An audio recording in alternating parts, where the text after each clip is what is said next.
ദൈവനാമത്തിന് മഹത്വം ഉണ്ടാകട്ടെ. എല്ലാ പ്രിയപ്പെട്ടവർക്കും ക്രിസ്തേശുവിലുള്ള സ്നേഹാവന്ദങ്ങളെ അറിയിക്കുന്നു. ഒരു പ്രാവശ്യം കൂടി ദൈവത്തിന്റെ വചനവുമായി നിങ്ങളുടെ മുൻപാകെ ആയിരിക്കുവാൻ സർവശക്തനായ ദൈവം നേടിയാക്കിയതോർത്ത് ദൈവത്തിന് നന്ദിയോടുകൂടി സ്തുതിക്കുന്നു, സ്തോത്രം ചെയ്യുന്നു.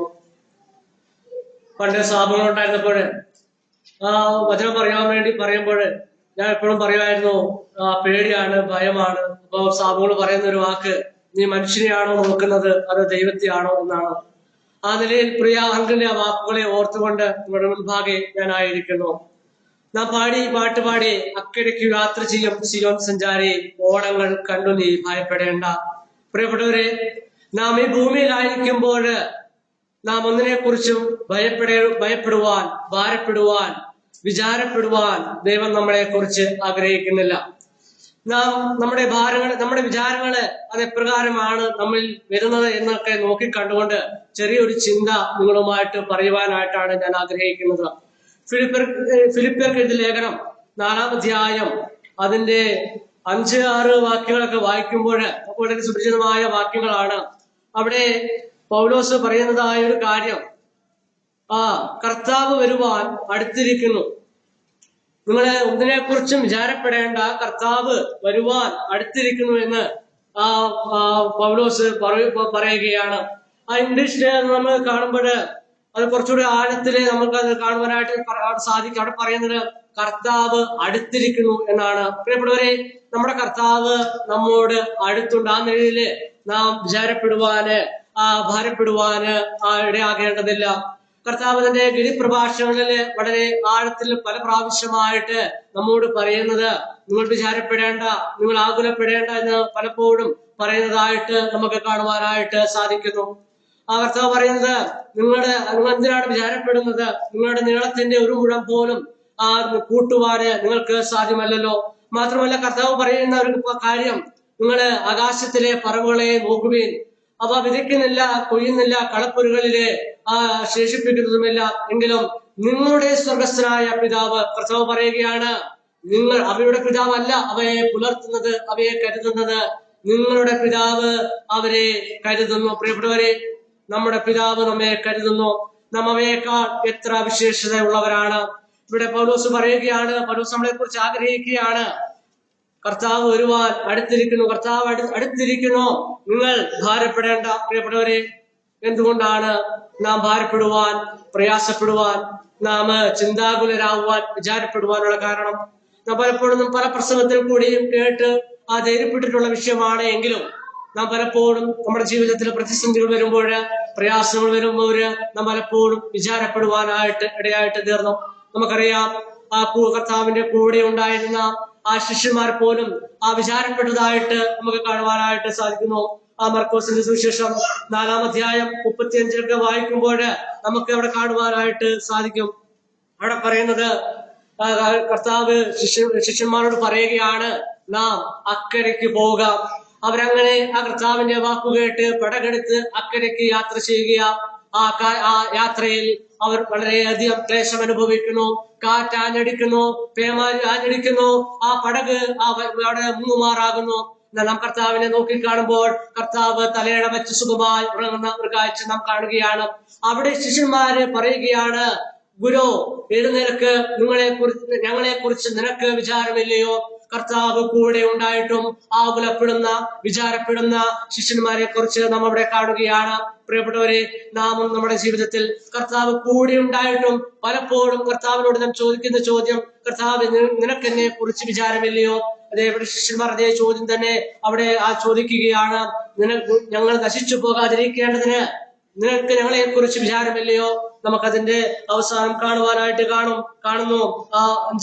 മർക്കോസിന്റെ സുവിശേഷം 5-ാം അധ്യായം ആദ്യ വാക്യത്തില് അവർ കടലിന്റെ അക്കരെ ഗദരദേശത്ത് എത്തി. പ്രിയപ്പെട്ടവരെ, ദൈവമാണ് അവരെ അക്കരയ്ക്ക് കൊണ്ടുപോകുവാനായി വിളിച്ചത്. ദൈവത്തിന്റെ പദ്ധതിയായിരുന്നു അവരെ അക്കരയ്ക്ക് കൊണ്ടുപോവുക എന്നുള്ളത്. പ്രിയപ്പെട്ടവരെ, അവന്റെ പദ്ധതിക്കനുസരിച്ച് മുൻപോട്ട് പോകുമ്പോൾ നമ്മുടെ ജീവിത യാത്രയിൽ ക്ലേശങ്ങളും കാറ്റുകളും മറ്റുള്ള എല്ലാ പ്രതികൂല സാഹചര്യങ്ങളും ആഞ്ഞടിക്കും. എന്നാൽ കർത്താവാണ് നമ്മെ അക്കരയ്ക്ക് കൊണ്ടുപോകുവാൻ വിളിച്ചിട്ടുള്ളതെങ്കിൽ അക്കരെ ദേശത്തെത്തുവോളം നമ്മെ ചുമക്കുവാൻ അവൻ മതിയായവനാണ്. അവൻ നമ്മെ കരുതും. പ്രിയപ്പെട്ടവരെ, നാം ഈ വിശ്വാസ ജീവിത യാത്രയില് തളർന്നു പോകുവാൻ, വിചാരപ്പെട്ടു പോകുവാൻ നമ്മുടെ ആയിട്ട് തീരരുത്. അതുകൊണ്ടാണ് നമ്മുടെ ജോർജ് തങ്ങൾ ഇപ്രകാരം പാടിയത്, വിശ്വാസ ജീവിത പടകിൽ ഞാൻ സിയോൻ നഗരിയിൽ പോകുന്നു എന്ന് പറഞ്ഞാൽ, ഈ വിശ്വാസ ജീവിതമാകുന്ന യാത്രയിൽ പലതരമായ ക്ലേശങ്ങളും പലവിധമായ എതിർപ്പുകളും പലവിധമായ പ്രതിസന്ധികളും കടന്നു വരാം. എന്നാൽ അങ്ങേക്കരയെത്തുവോളം നമ്മെ ചുമക്കുവാൻ ഒരു ദൈവമുണ്ട്. ഇത്രയൊക്കെ പറഞ്ഞിട്ടും, ഇത്രയൊക്കെ വചനത്തിൽ ആശ്രയിച്ചിട്ടും നാം എന്തുകൊണ്ടാണ് വിചാരപ്പെട്ടു പോകുന്നത്? നമുക്ക് വളരെ സുപരിചിതമായ ചില ആശയങ്ങള് അതിനോടുള്ള ബന്ധത്തിൽ പറഞ്ഞുകൊണ്ട് എന്റെ എളിയ ചിന്തയെ മുൻപോട്ട് കൊണ്ടുപോകാനായിട്ട് ആഗ്രഹിക്കുകയാണ്. ഉൽപ്പത്തി പുസ്തകം 21-ാം അധ്യായം. ഉൽപ്പത്തി പുസ്തകം 21, 22 അധ്യായങ്ങളിലെ 2 പ്രയോഗങ്ങൾ നമുക്ക് കാണുവാനായിട്ട് സാധിക്കും. ആദ്യമായിട്ട് ഉൽപ്പത്തി പുസ്തകം 21-ാം അധ്യായം അതിന്റെ 18, 19 വാക്യങ്ങൾ. ഉൽപ്പത്തി പുസ്തകം 21-ാം അധ്യായം 18, 19 വാക്യങ്ങൾ. 21-ാം അധ്യായം 18, 19 വാക്യങ്ങൾ.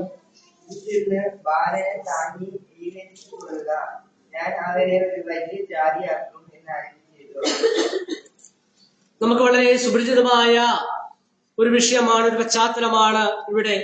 എങ്കിലും ആ വിഷയത്തിൽ നിന്ന് ചെറിയ കാര്യങ്ങൾ ഓർമ്മിപ്പിക്കുവാനായിട്ട് ആഗ്രഹിക്കുകയാണ്. നമുക്കറിയാം അതിന്റെ പശ്ചാത്തലം. അബ്രഹാമിന്റെ ദാസിയായിരുന്ന ഹാഗാറ് പലപ്പോഴും അവിടെ ജീവിതത്തിൽ പ്രയാസങ്ങൾ വന്നപ്പോൾ ഇതിനു മുൻപും സാറയിൽ നിന്ന് പിണങ്ങി ഹാഗാറ് പോവുകയൊക്കെ ഉണ്ടായി. ഇവിടെയും നമുക്ക് കാണുവാനായിട്ട് സാധിക്കുന്നത്, ആ സാറായുടെ ഉപദേശം കേട്ട് അബ്രഹാം ഹാഗാറിനെ ബാലനോടൊപ്പം ആ വീട്ടിൽ നിന്ന് പറഞ്ഞു വിടുകയാണ്.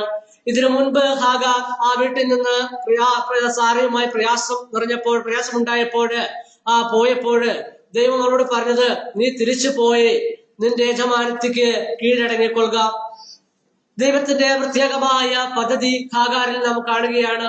ഒരു നാൾ പോയ ഹാഗാറിനെ തിരിച്ച് ഭവനത്തിലേക്ക് കൊണ്ടുവന്ന കർത്താവ് ഇവിടിതാ അബ്രഹാമിനാല് ആ ഹാഗാറിനെ ആ വീട്ടിൽ നിന്ന് പുറത്താക്കി കളയുകയാണ്.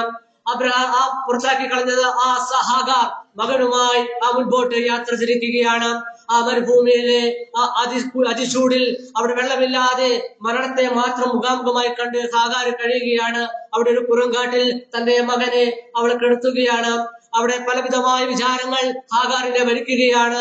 ഹാഗാർ ഒരുപക്ഷെ ഇങ്ങനെ ചിന്തിക്കാം, ഞാൻ എത്രയും നാളും അബ്രഹാമിന് വേണ്ടി ജീവിച്ചു, സാറയ്ക്ക് വേണ്ടി ജീവിച്ചു, എന്റെ ആരോഗ്യം ഞാൻ അവർക്ക് നൽകി, അവർക്കൊരു ജീവിതം കൊടുത്തു, അബ്രഹാമിന്റെ ആഗ്രഹപ്രകാരം ഞാനൊരു മകനെ അവർക്ക് നൽകി. എന്നാൽ എല്ലാ നന്മകളും അനുഭവിച്ചറിഞ്ഞപ്പോൾ ഞാൻ അവർക്ക് ആരുമല്ലാതായി തീർന്നു, ഞാൻ അവർക്ക് അനിഷ്ടമായി തീർന്നു. ഒരുപക്ഷെ അങ്ങനെയുള്ള ആകുല ചിന്തകളും ചിലപ്പോൾ ഹാഗാറിനെ ഭരിച്ചിരിക്കാം. ഹാഗാർ അതൊക്കെ ഓർത്ത് നിലവിളിക്കുകയാണ്, കരയുകയാണ്. എന്നെ സഹായിക്കാൻ ആരുമില്ല, ഇവിടെ വെള്ളമില്ല, എന്റെ മകൻ മരിച്ചു പോകുമെന്ന് പറഞ്ഞ് ഹാഗാർ അവിടെ നിലവിളിക്കുകയാണ്. അപ്പോൾ എന്താണ് അവിടെ ഉണ്ടായത്? അവിടെ കാണുവാനായിട്ട് സാധിക്കുന്നു. അതിന്റെ 19-ാമത്തെ വാക്യം. ദൈവം അവളുടെ കണ്ണു തുറന്നു, അവൾ ഒരു നീരുറവ് കണ്ടു, ചെന്ന് തുരുത്തിയിൽ വെള്ളം നിറച്ച് ബാലനെ കുടിപ്പിച്ചു. പ്രിയപ്പെട്ടവരെ, ദൈവം ഹാഗാറിനോട് എന്താണ് ചെയ്തത്? ഹാഗാറിന് എന്താണ് സംഭവിച്ചത്? ഹാഗാറിന് അവിടെ എന്താണ് ദൈവം തുറന്നത്? നാം പലപ്പോഴും പാട്ടുകൾ കൂടി ചില സമയങ്ങളിൽ നാം ചിന്തിക്കും, നീരുറവയാണ് കർത്താവ് തുറന്നത് എന്ന്. പക്ഷെ നാം അവിടെ വാക്യങ്ങൾ വായിക്കുമ്പോൾ അവിടെ കാണുവാനായിട്ട് സാധിക്കുന്നു, അവിടെ നീരുറവയല്ല തുറന്നത്, ഹാഗാറിന്റെ കണ്ണുകളാണ് അവിടെ തുറന്നത്. ഹാഗാറിന്റെ കണ്ണു തുറന്നപ്പോൾ ആ നീരുറവ അവിടെ കാണുവാനായിട്ട് കണ്ടു. പ്രിയപ്പെട്ടവരെ, ആ ഹാഗാർ ആ നീരുറവയുടെ അരികിൽ കിടന്നാണ് നിലവിളിച്ചത്. അവൾ അവിടെ കിടന്നാണ് പ്രയാസപ്പെട്ടത്. പക്ഷേ ആ നീരുറവ ഹാഗാറിന് കാണുവാൻ കഴിഞ്ഞില്ല. അങ്ങനെയെങ്കിൽ പ്രിയപ്പെട്ടവരെ, നാം വിചാരപ്പെടുവാനുള്ള ഒന്നാമത്തെ കാരണമായി കാണുന്നത് നമ്മുടെ ആന്തരികമായ കണ്ണുകൾ തുറക്കുന്നില്ല എന്നുള്ളതാണ്. പ്രിയപ്പെട്ടവരെ, നമ്മുടെ ആന്തരികമായ കണ്ണുകൾ തുറന്നാൽ, ദൈവത്തിൽ ആശ്രയിച്ചാൽ, ആ ദൈവശ്രമം കണ്ടാൽ ദൈവത്തിന്റെ കരുതലുകൾ അനുഭവിച്ചറിയുവാനായിട്ട് കഴിയും. ഒന്നാമത്തെ ആശയം, നമ്മുടെ ആന്തരികമായ കണ്ണുകൾ തുറക്കണം. നമുക്കറിയാം ആ ലവോദിക്ക സഭയ്ക്കുള്ള ദൂത് എഴുതുമ്പോൾ അവിടെ പറയുന്ന ഒരു പ്രയോഗം നമുക്കറിയാം. അതെ, നിന്റെ കണ്ണിന് എഴുതുവാൻ ലേപം വിലയ്ക്ക് വാങ്ങുവാൻ ഞാൻ നിന്നെ ഉപദേശിക്കുന്നു. പ്രിയപ്പെട്ടവരെ, നമ്മുടെ കണ്ണുകൾ തുറക്കപ്പെടണം. ആത്മീകമായി ബലം പ്രാപിച്ച് നമ്മുടെ ആന്തരികമായ കണ്ണുകൾ തുറക്കണം. തിമിരം ബാധിച്ച കണ്ണുകളല്ല നമുക്ക് ആവശ്യം. ആന്തരികമായ കണ്ണുകൾ തുറക്കുമ്പോൾ ദൈവത്തിന്റെ സ്നേഹത്തെ കാണുവാൻ, അവന്റെ കരുതൽ കാണുവാൻ ഇടയായിട്ട് തീരും. ഇവിടെ ഇതാ ഹാഗാറിന്റെ കണ്ണുകൾ തുറന്നപ്പോൾ നീരുറവ കാണുവാനായി ഇടയായിട്ട് തീർന്നു. നമുക്കറിയാം, തുരുത്തിൽ വെള്ളം നിറച്ച് ബാലനെ കുടിപ്പിച്ചു. അത് പുതിയൊരു ജീവിതത്തിലേക്ക്, പുതിയൊരു പ്രതീക്ഷയിലേക്ക് ഹാഗാറിനെ ദൈവം വഴി നടത്തുന്നു. പിന്നെ മുൻപോട്ട് പോകുമ്പോൾ രണ്ടാമത്തെ കാരണമായിട്ട് കാണുന്നത് ഉൽപ്പത്തി പുസ്തകം 22-ാം അധ്യായം 9-ാമത്തെ വാക്യം. അവിടെ നമുക്ക് വളരെ സുപരിചിതമായ പശ്ചാത്തലമാണ്. 22-ാം അധ്യായം 9-ാമത്തെ വാക്യം. ദൈവം കൽപ്പിച്ചിരുന്ന സ്ഥലത്ത് അവരെത്തി. അബ്രഹാം ഒരു യാഗപീഠം പണിത് വിറക് അടുക്കി തന്റെ മകൻ ഇസഹാക്കിനെ കെട്ടി യാഗപീഠത്തിന്മേൽ വിറകിന്മീതെ കിടത്തി. വളരെ സുപരിചിതമായ പശ്ചാത്തലമാണ് നമുക്കുള്ളത്. ദൈവത്തിന്റെ കൽപ്പന കേട്ട് അബ്രഹാം തന്റെ മകനുമായി മുൻപോട്ട് യാത്ര തിരിക്കുകയാണ്. അബ്രഹാമിന് അറിയില്ല എവിടെയാണ് താൻ യാഗം കഴിക്കേണ്ടതെന്ന്. നീ മോറിയ ദേശത്ത് ചെല്ലുക, അവിടെ ഞാൻ കാണിപ്പാനിരിക്കുന്ന സ്ഥലത്ത് യാഗം കഴിക്കുക എന്നാണ് അബ്രഹാമിനോട് കർത്താവ് കൽപ്പിച്ചത്. ആ കർത്താവിന്റെ കൽപ്പനകളെ വിശ്വസിച്ചുകൊണ്ട് പ്രമാണിച്ചുകൊണ്ട് അബ്രഹാം മുൻപോട്ട് യാത്ര തിരിക്കുക. 22-2 നാം കാണുന്നു, മോറിയ ദേശത്ത് ചെന്ന് അവിടെ ആ 3 ദിവസത്തെ യാത്ര കഴിഞ്ഞ് ആ മോറിയ ദേശത്ത് ചെന്ന് താൻ യാഗം കഴിക്കുവാനുള്ള സ്ഥലം ദൂരെ നിന്ന് അബ്രഹാം കാണുകയാ. പ്രിയപ്പെട്ടവരെ, നാം ആയിരുന്നു അബ്രഹാമിന്റെ സ്ഥാനത്തെങ്കില് ദൈവം നമ്മോടാണ് ഞാൻ പറയുന്ന സ്ഥലത്ത് പോയി യാഗം കഴിക്കുക എന്ന് പറഞ്ഞാല് ഒരുപക്ഷെ ഞാൻ നിങ്ങളും പറയും, കർത്താവെ, ആ പോകേണ്ടത് വഴി എനിക്ക് കാണിച്ചു തരാതെ അല്ലെങ്കിൽ ഗൂഗിൾ മാപ്പ് തരാതെ ഞാൻ ഒരിക്കലും പുറപ്പെടുകയില്ല എന്ന് നാം ഒരുപക്ഷെ പറഞ്ഞിരിക്കും. കാരണം എങ്ങനെയെങ്കിലും ഇതൊന്ന് ഒഴിഞ്ഞു പോകണമല്ലോ. എന്നാൽ അബ്രഹാം അതിന് തുനിയാതെ കർത്താവിന്റെ വാക്കുകളെ, കൽപ്പനയെ പൂർണ്ണമായി അനുസരിച്ചുകൊണ്ട് മുൻപോട്ട് പോവുകയാണ്. പ്രിയപ്പെട്ടവരെ, നമ്മുടെ പിന്നീട് കാണുന്നത് അവർ ആ യാത്ര ചെയ്ത് അവിടെ ചെല്ലുമ്പോൾ ദൈവം കൽപ്പിച്ച ആ മലയിലെത്തിയപ്പോൾ ആ അബ്രഹാമിന് വേണ്ടി കരുതിയ ദൈവസ്നേഹത്തെ നാം കാണുകയാണ്. എന്താ ഈ സ്ഥലം കർത്താവ് അബ്രഹാമിന് നേരത്തെ കാണിച്ചു കൊടുക്കാഞ്ഞത്? അബ്രഹാമിനെ കുറിച്ച് ദൈവത്തിന് വലിയ ഒരു പദ്ധതി ഉണ്ടായിരുന്നു.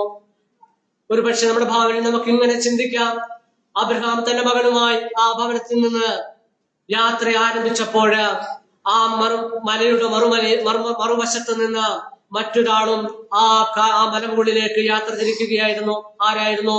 ആ ആട്ടുകൊറ്റൻ. നമുക്കറിയാം, ആ ആട്ടുകൊറ്റന്റെ കൊമ്പുകളാണ് ആ മലമേൽ, ആ മലയുടെ മുകളിൽ, ആ കാട്ടിന്മേല് കുടുങ്ങിക്കിടക്കുന്നതെന്ന് നമുക്കറിയാം.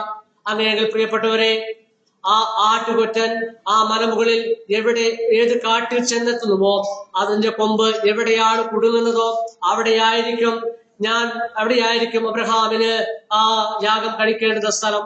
പ്രിയപ്പെട്ട, ഒരു പക്ഷേ അബ്രഹാം ആ 3 ദിവസത്തെ യാത്ര കഴിഞ്ഞ് ആ ദൂരെയുള്ള ദേശം, പിന്നെ ദൂരെയുള്ള മല കണ്ടപ്പോൾ താൻ ഇങ്ങനെ പറഞ്ഞെങ്കിൽ, എനിക്കതിന് വയ്യ കർത്താവെ, മുൻപോട്ട് പോകുവാൻ വയ്യ എന്ന് പറഞ്ഞ് ആ ഇസഹാക്കിനെ അവിടെ യാഗം കഴിച്ചിരുന്നെങ്കിൽ ഒരു പക്ഷേ ആ ഇസഹാക്ക് അവിടെ ചാരമായി പോയേനെ.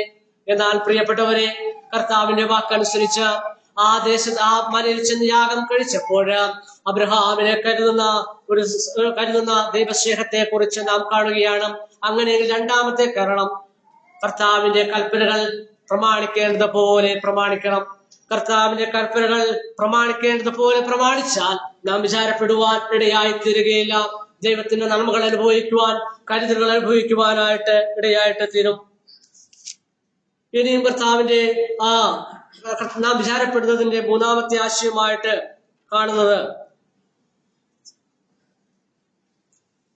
1 രാജാക്കന്മാർ 17-ാം അധ്യായം അതിന്റെ 3, 4, 5, 6 ഒക്കെ വാക്യങ്ങൾ വായിക്കുമ്പോൾ നമുക്ക് അവിടെ കാണുവാനായിട്ട് സാധിക്കും. നാം ആദ്യം കണ്ടു, ഒന്നാമതായിട്ട് നാം കണ്ടത് നമ്മുടെ ആന്തരികമായ കണ്ണുകൾ തുറക്കണം. രണ്ടാമത് നാം കണ്ടു, ദൈവത്തിന്റെ കൽപ്പന പ്രമാണിക്കേണ്ടത് പോലെ പ്രമാണിക്കണം. 3-ാമത്തെ ആശയത്തിലോട്ട് 1 രാജാക്കന്മാർ 17-ാം അധ്യായം അതിനെ വായിക്കേണ്ട 3, 4, 5, 6 വാക്യങ്ങൾ വായിക്കുമ്പോൾ നമുക്ക് വളരെ സുപരിചിതമായ പശ്ചാത്തലമാണ് അവിടെയുള്ളത്. അവിടെ ഏലിയാവിനോട് കർത്താവ് പറയുകയാണ്, നീ ഇവിടെ നിന്ന് പുറപ്പെട്ട് കിഴക്കോട്ട് ചെന്ന് യോർദാന് കിഴക്കുള്ള കെരീത്ത് തോട്ടിനരികെ ഒളിച്ചിരിക്ക. വളരെ ധൈര്യശാലിയായ കർത്താവിന്റെ പ്രവാചകനായ ഏലിയാവ്, നമുക്കറിയാം,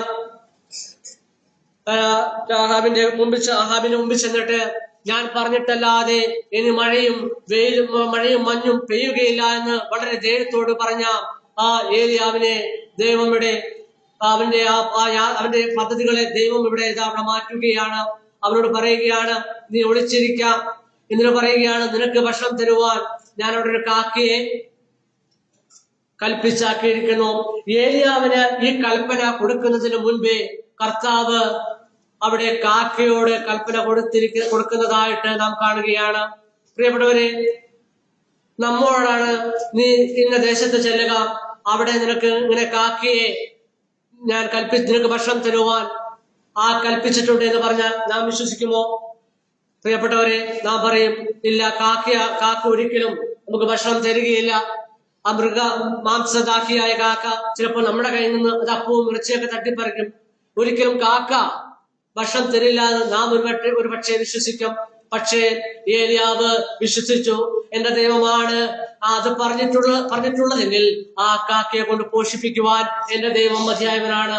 കാക്കയെ കൊണ്ട് ദൈവം പുലർത്തുമെന്ന് പറഞ്ഞാൽ ദൈവം അങ്ങനെ പ്രകാരം പുലർത്തിയിരിക്കും. പ്രിയപ്പെട്ടവരെ, ദൈവത്തിന്റെ വാക്കുകളെ പൂർണ്ണമായി വിശ്വസിക്കുന്ന ഏലിയാവിനെ നാം ഇവിടെ കാണുകയാണ്. അങ്ങനെയെങ്കിൽ മൂന്നാമത്തെ ആശയം, ദൈവത്തിന്റെ വാക്കുകളെ പൂർണ്ണമായി ദൈവത്തിലെ വിശ്വസിക്കുക. ഒന്നാമത്തെ ആശയം, ആന്തരികമായ കണ്ണുകൾ തുറക്കണം. രണ്ടാമത്തത്, അവന്റെ കൽപ്പന പ്രമാണിക്കേണ്ടത് പോലെ പ്രമാണിക്കണം. മൂന്നാമത്തത്, കർത്താവിന്റെ വാക്കുകളെ പൂർണ്ണമായി വിശ്വസിക്കുക. പിന്നെ നാലാമത്തെ ആശയത്തിലേക്ക് വേഗം കടന്നു ചെല്ലുവാനായിട്ട് ആഗ്രഹിക്കുന്നു. അതിന്റെ തന്നെ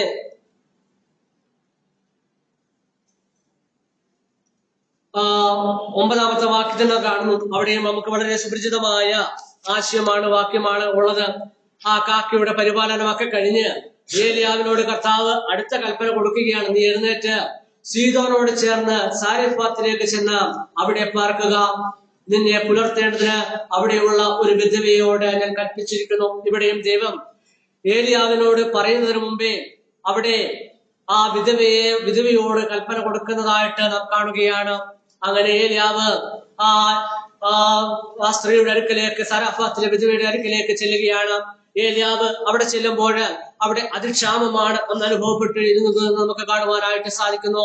വളരെ ക്ഷാമത്തിന്റെ അവസ്ഥയിലൂടെ കടന്നു പോകുന്ന ഒരു കുടുംബം, അതെ, അപ്പം തിന്നിട്ട് മരിക്കാമെന്ന് വിചാരിച്ചു നിൽക്കുന്ന ഒരു അമ്മയെയും മകനെയുമാണ് നമുക്കിവിടെ കാണുവാനായിട്ട് സാധിക്കുന്നത്. പ്രിയപ്പെട്ടവരെ, അവരുടെ ആ ക്ഷാമകാലത്തിന്റെ ദാരിദ്ര്യത്തിന്റെ പശ്ചാത്തലത്തിലോട്ടാണ് ഏലിയാവ് കടന്നു ചെല്ലുന്നത്. ഏലിയാവ് അവിടെ കടന്നു ചെന്നിട്ട് ആ സ്ത്രീയോട് പറയുകയാണ്, എനിക്ക് കുടിക്കുവാൻ കുറച്ച് വെള്ളം തരിക. ആ വെള്ളം കൊണ്ട് എടുക്കുവാനായി ആ വിധവ മുൻപോട്ട് പോയപ്പോൾ പറയുകയാണ്, ഒരു അപ്പം കൂടി എനിക്ക് ഉണ്ടാക്കി തരിക. പ്രിയപ്പെട്ടവരെ, ആ സ്ത്രീ പറയുന്ന വാക്കുകൾ, അതിന് അവൾ, നിന്റെ ദൈവമായ യഹോവയുടെ കലത്തിൽ ഒരു പിടിമാവും തുരുത്തിയിൽ അല്പം എണ്ണയും മാത്രമല്ലാതെ എനിക്കൊരു അപ്പവുമില്ല. പ്രിയപ്പെട്ടവരെ, അവരുടെ ദാരിദ്ര്യത്തിന്റെ അവസ്ഥയെ നാം കാണുകയാണ്. തൊട്ടുവാക്യത്തില് ആ ഏലിയാവ് അവരോട് പറയുകയാണ്, ഭയപ്പെടേണ്ട, ചെന്ന് നീ പറഞ്ഞതുപോലെ ചെയ്യുക. ആദ്യം എനിക്ക് ചെറിയൊരു അട ഉണ്ടാക്കി കൊണ്ടുവരിക. അവിടെ ഏലിയാവിന്റെ ഒരു വാക്കാണ് നാം കാണുന്നത്, നീ എനിക്ക് ചെറിയ ഒരു അട ഉണ്ടാക്കി തരിക, ഭയപ്പെടേണ്ട, ഒരു അട ഉണ്ടാക്കി കൊണ്ടുവരിക. അത്രയും ദൂരം സഞ്ചരിച്ച ഏലിയാവിന് ഈ ചെറിയ അട കിട്ടിയാൽ തൃപ്തനാകുമോ? ഒരിക്കലുമില്ല. എങ്കിലും ഏലിയാവ് പറയുകയാണ്, എനിക്കൊരു ചെറിയ അട ഉണ്ടാക്കി കൊണ്ടു തരിക. പ്രിയപ്പെട്ടവരെ, ഞാനിതിൽ നിന്ന് പറയുവാൻ ഉദ്ദേശിക്കുന്ന ഒരു കാര്യം എന്നുള്ളത്, ദൈവത്തിന് ചെറുതായെങ്കിലും കൊടുക്കുവാൻ കഴിയുമെങ്കിൽ നാം ദൈവത്തിന്റെ കരുതലുകള് അനുഭവിക്കുവാനായിട്ട് കഴിയും. ദൈവത്തിന് കൊടുക്കുവാൻ മനസ്സുണ്ടെങ്കിൽ ദൈവത്തിന്റെ കരുതലുകൾ അനുഭവിക്കുവാനായിട്ട് കഴിയും. നമ്മുടെ ജീവിതത്തിൽ ചെറുതെങ്കിലും ദൈവത്തിന് കൊടുക്കുവാൻ പൂർണ്ണ മനസ്സോടു കൂടി നമുക്ക് കൊടുക്കുവാനായിട്ട് കഴിയുമോ? അവൻ നമ്മെ കരുതും. നാം വിചാരപ്പെടേണ്ട, നാം കരുതും. നമുക്കതിന്റെ ആ വാക്യത്തിൽ കാണുവാനായിട്ട് സാധിക്കുന്നത്, പിന്നീട് നമുക്ക് ആ ചരിത്രം കാണുവാനായിട്ട് സാധിക്കുന്നത്, ആ 7 വർഷത്തെ നീണ്ടു നിൽക്കുന്ന ക്ഷാമകാലത്ത് അവളുടെ ഭരണിയിലെ എണ്ണ കുറഞ്ഞു പോകാതെ, മാവ് കുറഞ്ഞു പോകാതെ അവളെ പോഷിപ്പിച്ചതായിട്ട് നാം കാണുകയാണ്. ഈ സഹോദരി ഏറ്റവും ചെറുത് കൊടുത്തപ്പോൾ അനവധിയായ നന്മകളെ ദൈവം ആ സഹോദരിക്ക് നൽകി. പ്രിയപ്പെട്ടവരെ, കർത്താവ് നമ്മളിൽ നിന്നും ആഗ്രഹിക്കുന്നത് എന്താണ്? വിധവയുടെ 2 കാശ് പോലെ നമ്മുടെ ജീവിതത്തിലെ വലുതല്ല, ചെറുത് കർത്താവ് ആഗ്രഹിക്കുകയാണ്. ചെറുത് പൂർണ്ണ മനസ്സോടുകൂടെ കൊടുക്കുവാൻ നമുക്ക് കഴിയുമെങ്കിൽ നാം വിചാരപ്പെടേണ്ടതായിട്ടില്ല. അവൻ നമ്മെ അനുഗ്രഹിക്കും, അവൻ നമ്മെ പുലർത്തും, അവൻ നമ്മെ കരുതും. പ്രിയപ്പെട്ടവരെ, ദൈവത്തിന് നാം വിചാരപ്പെടുവാനുള്ള ഒന്നാമത്തെ കാരണമായി നാം കണ്ടു, ആന്തരികമായ കണ്ണുകൾ തുറക്കണം. രണ്ടാമത്തെ ആശയം നാം കണ്ടു, ദൈവത്തിന്റെ കൽപ്പനകൾ പ്രമാണിക്കേണ്ടത് പോലെ പ്രമാണിക്കണം. മൂന്നാമത്തെ ആശയം നാം കണ്ടു, കർത്താവിന്റെ വാക്ക് പൂർണ്ണമായി വിശ്വസിക്കുക. നാലാമത്തെ ആശയം ദൈവത്തിന് കൊടുക്കുക. പ്രിയപ്പെട്ടവരെ, ദൈവത്തിൽ വിശ്വസിക്കുവാൻ, ദൈവത്തെ സ്നേഹിക്കുവാൻ ദൈവം കരുതുമെന്ന് ഉറപ്പുള്ള വിശ്വാസത്തോടു കൂടി മുൻപോട്ട് പോകുവാൻ നമുക്ക് കഴിയണം. നമുക്ക് വളരെ സുപരിചിതമുള്ള ഒരു കഥയാണ് സാധു കൊച്ചു കുഞ്ഞുപദേശിയുടെ കഥ. താൻ വളരെ ദാരിദ്ര്യത്തിൽ കൂടി കടന്നു പോയപ്പോൾ ആ വീട്ടിൽ ആ വിശപ്പിന്റെ ആ ഭാര്യയുടെ നിലവിളി, കുഞ്ഞിന്റെ നിലവിളി മാത്രം ഉയർന്നു കേൾക്കുന്ന അനുഭവത്തിൽ കൂടി താൻ കടന്നു പോവുകയാണ്. ഇനി മുൻപോട്ട് പോകുവാൻ വയ്യ. താൻ ആരോടെങ്കിലും ഒരു അരപ്പണം കടം മേടിക്കണമെന്ന് വിചാരിച്ച് ആ വീടിന്റെ ആ തിണ്ണയിലേക്ക് പോവുകയാണ്. ആരെങ്കിലും കണ്ടാൽ ഞാൻ തീർച്ചയായും മേടിക്കുമെന്ന് വിചാരിച്ചുകൊണ്ട് ആ വീടിന്റെ തിണ്ണയിലിരിക്കുന്ന ആ സാധു കൊച്ചു കുഞ്ഞുപദേശി താൻ ദൂരേക്ക് നോക്കിയപ്പോൾ ഒരു മനുഷ്യൻ ദൂരെ നിന്ന് കടന്നു വരുന്നു. വളരെ പ്രതീക്ഷയോടുകൂടെ ആ പ്രിയദാസൻ ആ മനുഷ്യനെ നോക്കിക്കൊണ്ടിരിക്കുകയാണ്. ഈ ഉപദേശി ഇവിടെ നിൽക്കുന്നത് ആ ദൂരെ നിന്ന് കടന്നു വരുന്ന ആ മനുഷ്യനും കണ്ടു. എന്നാൽ ആ ഉപദേശിയുടെ അടുത്തേക്ക് എത്തിയപ്പോൾ തന്റെ കയ്യിൽ മറച്ചു വെച്ചിരുന്ന കുട നിവർത്തി പിടിച്ച് ചരിച്ചു പിടിച്ചുകൊണ്ട് ആ ഉപദേശിയുടെ മുന്നിൽ കൂടി കടന്നു പോയതായിട്ട് നാം കാണുന്നു. താൻ വളരെ വിഷമത്തോടു കൂടി ഹൃദയം പൊട്ടി ആ വീടിനകത്തേക്ക് കയറി ചെന്നു. എന്നിട്ട് ഇപ്രകാരം പാടി: ആരും സഹായമിൽ എല്ലാവരും പാരിൽ കാണ്ടും കാണാതെയും പോകുന്നവർ. ആരും സഹായമില്ലെല്ലാവരും പാരിൽ കണ്ടും കാണാതെയും പോകുന്നവർ. എന്നാൽ എനിക്കെന്റെ സഹായകൻ പാരേണ്ടതില്ലാസമേ.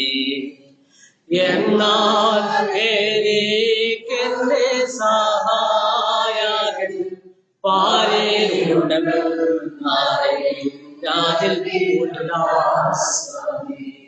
ഇന്ന് രാത്രിയിൽ ആ മനുഷ്യൻ കണ്ണുനീരോട് കൂടെ തന്റെ റൂമിൽ കിടക്കുകയാ. എന്നാൽ ആ വാതില് ആരോ കൊട്ടുന്ന ശബ്ദം കേട്ട് പുറത്തേക്ക് വന്നപ്പോൾ ഒരു ചാക്കുകെട്ടുമായി ഒരു മനുഷ്യൻ നിൽക്കുന്നു. ആ മനുഷ്യൻ അദ്ദേഹത്തോട് പറഞ്ഞു: സോറി, 3 ദിവസം മുൻപ് താങ്കളെ ഏൽപ്പിക്കുവാൻ ഒരാൾ തന്ന ചാക്കുകെട്ടാണിത്. എന്നിട്ട് ആ ചാക്കുകെട്ട് ആ ഉപദേശിയെ ഏൽപ്പിച്ചു. അത് തുറന്നു നോക്കിയപ്പോൾ അരിയും ചേനയും ചേമ്പും അങ്ങനെ തനിക്ക് ആവശ്യമുള്ളതൊക്കെയും ആ ചാക്കുകെട്ടിലുണ്ട്. പിന്നെ മാദാസൻ പേനെടുത്ത് പ്രകാരം പാടി: എന്റെ ദൈവം സ്വർഗസിംഹാസനത്തിൽ എന്നിൽ കനിഞ്ഞെന്നെ ഓർത്തിടുന്നു. പ്രിയപ്പെട്ടവരെ, എന്നെ ഓർക്കുന്ന ഒരു ദൈവം, എന്നോട് കനിവ് തോന്നുന്ന ഒരു ദൈവം. അതെ പ്രിയപ്പെട്ടവരെ, ആ ഉപദേശികൾ വിശ്വാസമുണ്ടായിരുന്നു. ആരൊക്കെ തള്ളിപ്പറഞ്ഞാലും ഞാൻ ഉല്ലസിക്കുന്നത് എന്റെ കർത്താവിനാണ്. ഈ ഭൂമി നാം ജീവിക്കുമ്പോൾ ആ ഒരു ഉല്ലാസം, ആ ഒരു പ്രത്യാശ, ആ ഒരു പ്രതീക്ഷ നമ്മുടെ ജീവിതത്തിലേക്ക് ഉണ്ടായിരിക്കണം. അഞ്ചാമത്തെ ആശയത്തിലേക്ക് പെട്ടെന്ന് തന്നെ കടന്നു വരുവാനായിട്ട് ആഗ്രഹിക്കുന്നു. പുതിയ നിയമത്തിൽ നിന്ന് ഒരു ചിന്ത പറയുവാനായിട്ടാണ് ആഗ്രഹിക്കുന്നത്.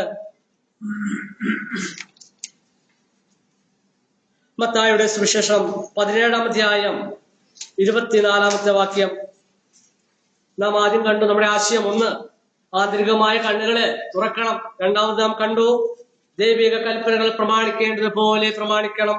3 കണ്ടു, ദൈവത്തിന്റെ വാക്കുകളെ പൂർണ്ണമായി വിശ്വസിക്കണം. 4 നാം കണ്ടു, കർത്താവിന് കൊടുക്കണം. പ്രിയപ്പെട്ടവരെ, 5-ാമത്തെ ആശയത്തിലേക്ക് കടന്നു വരികയാ. മത്തായിയുടെ സുവിശേഷം 17-ാം അധ്യായം 24-ാമത്തെ വാക്യം.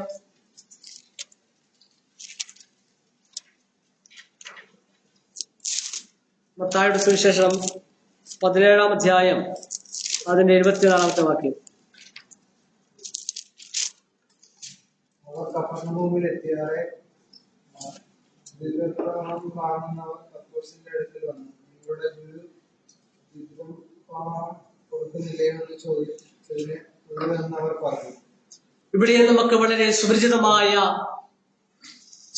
ഒരു വാക്യങ്ങളാണ് ഉള്ളത്. നികുതിയെ സംബന്ധിച്ച് വളരെ വ്യക്തമായ കാര്യങ്ങൾ നമ്മളിവിടെ കാണുന്നു. പത്രോസിനോട് ആ ചുങ്കം പിരിക്കുന്നവര് ചോദിക്കുകയാണ്, നിങ്ങളുടെ ഗുരു ദുരിതമ്മ പണം കൊടുക്കുന്നുണ്ടോ? അറിഞ്ഞോ അറിയാതെയോ? പത്രോസിനോട് പറയുകയാണ്, ഉവ് കൊടുക്കുന്നുണ്ട്. പത്രോസിന്റെ ഒരു സ്വഭാവം അനുസരിച്ച് എന്തും ചാടിക്കയറി ഉത്തരം പറയുന്ന പത്രോസ് ഇവിടെ ഒന്നും അറിയാതെ ചാടിക്കയറി പറയുകയാണ്, ഉണ്ട്, കൊടുക്കുന്നുണ്ട്. അങ്ങനെ ആ വൈകുന്നേരം തന്റെ ഭവനത്തിലേക്ക് താൻ ചെല്ലുകയാണ്. അവിടെ കർത്താവും അവനോട് അതേ പ്രയോഗം, ആ ആശയത്തോടുള്ള ബന്ധത്തില് ആ ചോദിക്കുന്ന ചോദ്യം, ശിമോനെ, നിനക്ക് എന്തു തോന്നുന്നു? ഭൂമിയിലെ രാജാക്കന്മാർ ചുങ്കമോ കരമോ ആരോട് വാങ്ങുന്നു? പുത്രന്മാരോടോ അന്യരോടോ എന്ന് മുന്നിട്ട് ചോദിച്ചതിന് അന്യരോട് എന്ന് പറഞ്ഞു. ആ പത്രോസ് പറയുകയാണ്, പത്രോസിനോട് ആ ചോദ്യമൊക്കെ കർത്താവ് ചോദിക്കുമ്പോൾ പത്രോസ് പറഞ്ഞു, അന്യരോടാണത് കൊടുക്കേണ്ടത്. അതിനുശേഷം നമുക്ക് അവസാനത്തെ വാക്യം കാണുന്നു, അവർക്ക് ഇടർച്ച വരുത്തേണ്ടതിന് നാം അത് കൊടുക്കണം എന്നുള്ളൊരു പാഠവും പത്രോസിന് നൽകുകയാണ്. ഈ ചെറിയൊരു ആശയത്തില് ഒരു ഭാവനയിൽ കൂടെ ഞാൻ മുൻപോട്ട് പോകാനായിട്ട് ആഗ്രഹിക്കുകയാണ്. ആ ദ്രുമപ്പണം കൊടുക്കുന്നുണ്ടോ എന്ന് പത്രോസിനോട് അവര് ചോദിച്ചപ്പോൾ, ഗുരു കൊടുക്കുന്നുണ്ടോ എന്ന് ചോദിച്ചപ്പോൾ ഒരു പക്ഷേ ആ പത്രോസിന്റെ ഉള്ളൊന്ന് തേങ്ങിയിരിക്കാം. കാരണം എന്റെ ഗുരുവിനോട് ചോദിച്ചാല് 5 അപ്പം കൊണ്ട് 5000 പേരെ പോഷിപ്പിച്ച കർത്താവിന് കൊടുക്കുവാനായിട്ട് സാധിക്കുമായിരിക്കും. ഇന്ന് എന്റെ ഗുരുവിനോട് ചോദിച്ചാല് ഒരു പക്ഷെ നാളെ എന്ത് ചെയ്യും? അവരെന്റെ വീട്ടിലും വരും, എന്നോടും ചോദിക്കും. എന്നോട് ചോദിക്കാതെ വിടുകയില്ല എന്നൊരു ചിന്ത, ഒരു ആകുലത ഒരു പക്ഷേ പത്രോസിന്റെ മനസ്സിലേക്ക് കടന്നു വന്നിരിക്കാം. അപ്പൊ കർത്താവ് വളരെ ഒരു അസ്വസ്ഥനായി നിൽക്കുന്ന പത്രോസിന് അറിയാം, ഞാൻ കർത്താവിന്റെ വാക്ക് കേട്ട് അവന് വേണ്ടി ഇറങ്ങി വന്നവനാ. പടവും ആ വള്ളവും ഒക്കെ ഉപേക്ഷിച്ച് ഞാൻ ഇറങ്ങി വന്നവനാ. ഇട്ട വസ്ത്രമല്ലാതെ എനിക്ക് ഒന്നുമില്ല. ആ ഒരു ചിന്ത ഒരു പക്ഷേ പത്രോസിനുണ്ടായി. അതുകൊണ്ട് കർത്താവ് അവന്റെ ആ ഉള്ളിലെ തേങ്ങൽ കണ്ടു എന്ന് നമുക്കിവിടെ കാണുവാനായിട്ട് സാധിക്കുന്നു. കാരണം 27-ാമത്തെ വാക്യത്തിന്റെ കാണുന്നു, നീ കടലിലേക്ക് ചെന്ന് ചൂണ്ടലിട്ട് ആദ്യം കിട്ടുന്ന മീനിനെ എടുക്കുക, അതിന് വായ് തുറക്കുമ്പോൾ ആ ഒരു ചതുരമ്മപ്പണം കാണും, അതെടുത്ത് എനിക്കും നിനക്കും വേണ്ടി കൊടുക്കുക എന്ന് പറഞ്ഞു. ആവശ്യപ്പെട്ടത് എന്താണ്? ദ്വിദ്രഹ്മപ്പണം. എന്നാൽ കർത്താവിടെ കൊടുക്കുന്നത് നാം ശ്രദ്ധിക്കണം, ചതുർദ്രഹ്മപ്പണം. അവർ 2 പണം ആവശ്യപ്പെട്ടപ്പോൾ 4 പണത്തെ കൊടുക്കുന്ന ഒരു ദൈവത്തെ നാം കാണുകയാണ്. ഒരുപക്ഷെ പത്രോസിന്റെ ആ ഉള്ളു പിടയുന്നത് കർത്താവ് കണ്ടിരിക്കും. പ്രിയപ്പെട്ടവരെ, എന്നിട്ട് കർത്താവ് പറയുക, കർത്താവിനോട് പറഞ്ഞു, നീ ഭയപ്പെടേണ്ട എന്നല്ല കർത്താവ് പറഞ്ഞത്. നീ ആ പണം ആ മീനിന്റെ വയറ്റിൽ നിന്ന് എടുക്കുക, എന്നിട്ട് നീ എനിക്ക് കൊടുക്കുമോനെ, നീ എനിക്ക് കൊടുത്താൽ നിനക്കും കൊടുക്കുവാനായിട്ട് എനിക്ക് സാധിക്കും. പ്രിയപ്പെട്ടവരെ, എത്ര മഹത്തായ വാക്കുകൾ, എത്ര നമ്മുടെ ഉള്ളിൽ പിടയ്ക്കുന്ന അല്ലെങ്കിൽ ഉള്ളിൽ ദൈവസ്നേഹം എത്രമാത്രം ഉയർന്നതായ ചിന്തകളാണ് നമുക്കിവിടെ കാണുവാനായിട്ട് സാധിക്കുന്നത്. എങ്കിലും പ്രിയപ്പെട്ടവരെ, എന്തുകൊണ്ടാണ് പത്രോസ് ഇവിടെ വിചാരപ്പെടുവാനായിട്ട് ഇടയായിട്ട് തീർന്നത്? അതറിയണമെങ്കിൽ യോഹന്നാന്റെ ആ സുവിശേഷത്തിലേക്ക് കടന്നു വരണം. അവിടെ നമുക്കറിയാം, കർത്താവിനെ സ്നേഹിക്കേണ്ടത് പോലെ പത്രോസ് കർത്താവിനെ സ്നേഹിച്ചില്ല. അങ്ങനെയെങ്കിൽ 5-ാമത്തെ ആശയം എന്നുള്ളത്, കർത്താവിനെ സ്നേഹിക്കേണ്ടത് പോലെ നാം സ്നേഹിക്കണം. എന്നാൽ അങ്ങനെയെങ്കിൽ ദൈവത്തിന്റെ കരുതലുകള് അനുഭവിച്ചറിയുവാനായിട്ട് കഴിയും. നാം വെറുതെ വിചാരപ്പെടുവാനായിട്ട് ഇടയായിട്ട് തീരുകയില്ല. കർത്താവിനെ സ്നേഹിക്കേണ്ടത് പോലെ സ്നേഹിച്ചാൽ പ്രിയപ്പെട്ടവരെ, നാം വിചാരപ്പെടേണ്ടതായിട്ട് വരികയില്ല. അവൻ നമ്മെ പുലർത്തും, അവൻ നമ്മെ കരുതും. പ്രിയപ്പെട്ടവരെ, പത്രോസിന് കർത്താവിനെ ഇത്രമാത്രം സ്നേഹിക്കുന്നു എന്നുള്ള തിരിച്ചറിവ് ഇല്ലാതെ പോയപ്പോൾ താൻ ആകുലപ്പെടുവാൻ, ചിന്താകുലനായി തീരുവാൻ, വിചാരപ്പെടുവാൻ ഇടയായിട്ട് തീർന്നു. എന്നാൽ പിന്നീട് ദൈവത്തിന്റെ സ്നേഹവും ദൈവത്തിന്റെ കരുതലുകളും ആ പത്രോസിന് ലഭിച്ചറിയുവാനായിട്ട് സാധിച്ചു. അതുകൊണ്ട് തന്റെ ലേഖനത്തിൽ വളരെ മധുരമായ വാക്യങ്ങൾ കൂടി അവൻ പ്രകാരം എഴുതി, അവൻ നിങ്ങൾക്കായി കരുതുന്നതാകിയാൽ നിങ്ങളുടെ സകല ചിന്താകുലവും എന്റെ മേൽ ഇട്ടുകൊള്ളുവിൻ. പ്രിയപ്പെട്ടവരെ, പത്രോസ് ദൈവത്തിന്റെ കരുതലുകൾ അനുഭവിച്ചറിഞ്ഞപ്പോൾ പത്രോസ് പറയുകയാണ്, അവൻ നിങ്ങൾക്കായി കരുതുന്നതാകിയാൽ നിങ്ങളുടെ സകല ചിന്താകുലവും എന്റെ മേൽ ഇട്ടുകൊള്ളുവിൻ. പ്രിയപ്പെട്ടവരെ, നമ്മെ കരുതുവാൻ, നമ്മെ പുലർത്തുവാൻ അവൻ മതിയായവനാണ്. നാം വിചാരപ്പെടേണ്ട, നാം ആകുലരാവേണ്ട, അവൻ നമുക്ക് മതിയായവനാണ്. പ്രിയപ്പെട്ടവരെ, ഒന്നാമത്തെ നമ്മുടെ ആശയം നാം വിചാരപ്പെടുന്നതിനുള്ള ഒന്നാമത്തെ കാരണം നാം നമ്മുടെ ആന്തരികമായ കണ്ണുകൾ തുറക്കുന്നില്ല. 2, നാം അവനെ വചനങ്ങളെ പ്രമാണിക്കേണ്ടതുപോലെ പ്രമാണിക്കുന്നില്ല. മാത്രമല്ല അവനെ നാം പൂർണ്ണമായിട്ട് വിശ്വസിക്കുന്നില്ല. 4, അവന് നാം കൊടുക്കുന്നില്ല. 5, സ്നേഹിക്കുന്നത് പോലെ അവനെ സ്നേഹിക്കുന്നില്ല. പ്രിയപ്പെട്ടവരെ, നമ്മുടെ ആന്തരികമായ കണ്ണുകൾ തുറക്കുമെങ്കിൽ, അവനെ പ്രമാണിക്കേണ്ടത് പോലെ പ്രമാണിക്കുമെങ്കിൽ, അവന്റെ കൽപ്പനകളെ പ്രമാണിക്കേണ്ടത് പോലെ പ്രമാണിക്കുമെങ്കിൽ, അവന്റെ വാക്കുകളെ പൂർണ്ണമായി വിശ്വസിക്കുമെങ്കിൽ, അവന് കൊടുക്കുവാനായി മനസ്സുണ്ടെങ്കിൽ, അവനെ സ്നേഹിക്കുന്നത് പോലെ സ്നേഹിച്ചാൽ അവന്റെ കരുതലുകൾ അനുഭവിച്ചറിയുവാനായിട്ട് നമുക്ക് കഴിയും. പ്രിയപ്പെട്ടവരെ, നമ്മുടെ ജീവിതത്തിലെ കുറവുകളാണ് നാം ചിന്താകുലരായി പോകുവാൻ, വിചാരപ്പെട്ടു പോകുവാനായിട്ടിടയായിട്ട് തീരുന്നത്. നമ്മുടെ കുറവുകളെ തിരിച്ചറിഞ്ഞുകൊണ്ട് ഈ ഭൂമിയിൽ ജീവിപ്പാൻ കർത്താവ് നമ്മെ സഹായിക്കട്ടെ. നാം ആദ്യം വായിച്ചതുപോലെ അവൻ അടുത്തിരിക്കുന്നു. പ്രിയപ്പെട്ടവരെ, അവന്റെ വരവ് അടുത്തിരിക്കുന്നു. ആ ഒരു ചിന്തയോട് കൂടി, ആ ഒരു പ്രത്യാശയോട് കൂടി അവനെ നോക്കിക്കൊണ്ട്, അവനിൽ ശരണപ്പെട്ടുകൊണ്ട്, അവനിൽ നമ്മുടെ ആകുലകളും ചിന്തകളൊക്കെ വെച്ച് അവനെ വിശ്വസിച്ച് അവനെ സ്നേഹിച്ചുകൊണ്ട് ഈ ക്രിസ്തീയ ജീവിതം മുൻപോട്ട് കൊണ്ടുപോകുവാൻ ദൈവം നമ്മെ ഓരോരുത്തരും സഹായിക്കട്ടെ. എന്റെ വാക്കുകൾക്ക് ഇവിടെ വിരാമം നൽകുകയാണ്. ഈ വചനത്താൽ ദൈവം ഓരോ ദിവസവും വരുന്ന ദിവസങ്ങളിൽ നമ്മെ വഴിനടത്തുകയും കരുതുകയും പുലർത്തുകയും ചെയ്യട്ടെ. ഇങ്ങനെ സമയം തന്ന ദൈവസഭയോടുള്ള നന്ദി അറിയിക്കുന്നു. അവന് വലിയൊരു നാമം ഇന്നും എന്നേക്കും മഹത്വപ്പെടുമാറാകട്ടെ.